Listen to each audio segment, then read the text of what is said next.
Hi friends, ఎలా ఉన్నారు? నేను బాగానే ఉన్నాను. ఈ పిక్చర్లో చూపిస్తున్నటువంటి ఈ మొక్క దీనిని మాస్ రోజ్ లేదా సన్ రోజ్ అని అంటారట. ఇది చాలా ప్రజాదరణ పొందిన పొట్టిగా పెరిగే ఒక సంవత్సరం అంతా కూడా చక్కగా పూలు పూసేటువంటి ఒక మొక్క.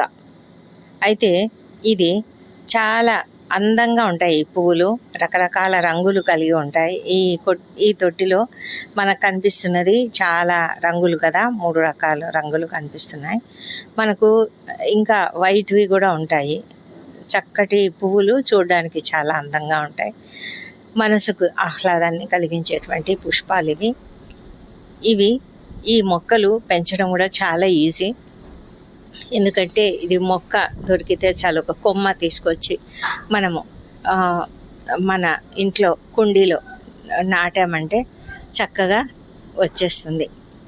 ఇది ప్రకాశవంతమైన కాగితంలా పల్చని పువ్వులు ఉంటాయి. తీవ్రమైన వేడిని, కరువును తట్టుకునే గుణము దీనికి ఉంటుంది. మరి ఇది సూర్యరశ్మిపై ఆధారపడినటువంటి పుష్పము. ఈ పువ్వులు ప్రకాశవంతమైన ప్రత్యక్ష సూర్యకాంతిలో మాత్రమే వికసిస్తాయి. మిగిలిన టైంలో వాడిపోతాయి. ఎప్పుడైనా ఆకాశం మేఘావృతమైనప్పుడు, వర్షం కురిసినప్పుడు సహజంగా ఇవన్నీ కూడా మూసుకుపోతాయి. అంటే క్లోజ్ అయిపోతాయి అన్నమాట, వాడిపోయినట్లుగా అయిపోతాయి. దీని యొక్క ఆకులైతే కొంచెం మందంగా ఉంటాయి. ఈ కాండము కొంచెం, అంటే కాండం ఎలా ఉంటుందంటే నీరు కలిగినటువంటి కాండంలాగా మనకు కనిపిస్తుంది. అది మొక్కను తుంచినప్పుడు ఒక చూడగానే అంటే దాంట్లో నీళ్లు ఉన్నాయేమో అన్నట్లుగా ఉంటుందన్నమాట. ఇది కండ కలిగినటువంటి ఆకులు ఆకుపచ్చగా ఉంటాయి. మృదువైన కాండాలు నీటిని సమర్థంగా నిల్వ చేసుకుంటాయి. అందమైన పువ్వు సహజంగా దట్టమైన రంగురంగుల చేపల్లాగా పాకే విధంగా పెరుగుతూ ఉంటుంది. అందువల్ల ఇది కుండీలలో పెంచడానికి, వేలాడే బుట్టలకు మరియు రాతి అంచులకు చక్కగా పెంచుకునే ఒక బార్డర్ లాగా పెంచుకునేటువంటి ఒక మొక్కలాగా చాలా బాగా ఉంటుందన్నమాట. ఈ కుండీ ప్రతిరోజు కనీసం 6-8 గంటల పాటు సూర్యరశ్మి తగిలేలా ఉంచితే ఇంకా చక్కగా పెరుగుతాయి, చక్కగా పువ్వులు పూస్తాయి. మట్టి పూర్తిగా ఎండిపోయినప్పుడు మాత్రమే తక్కువగా నీళ్లు పెట్టాలి. దీనికి లోతుగా ఉండే వేర్లు ఉండవన్నమాట. ఆ వేర్లు ఉండే వ్యవస్థ చాలా లోతుగా ఉండదు. ఎక్కువగా నీరు పెడితే కాండము త్వరగా కుళ్ళిపోతుంది. అందుకే నీళ్లు ఎక్కువగా పోయకూడదు. నీరు త్వరగా ఇంకిపోయే వదులుగా ఉండే సారహీనమైన ఇసుక లేదా రాళ్లతో కూడిన మట్టిని మనం వాడవచ్చు. కుండీలలో పెంచడానికి అన్ని రకాల అవసరాలకు ఉపయోగపడే పాటింగ్ మిక్స్ ఉంటుంది కదా, దాన్ని వాడవచ్చు. ఆ విధంగా దానిని చక్కగా పెంచుకోవచ్చు.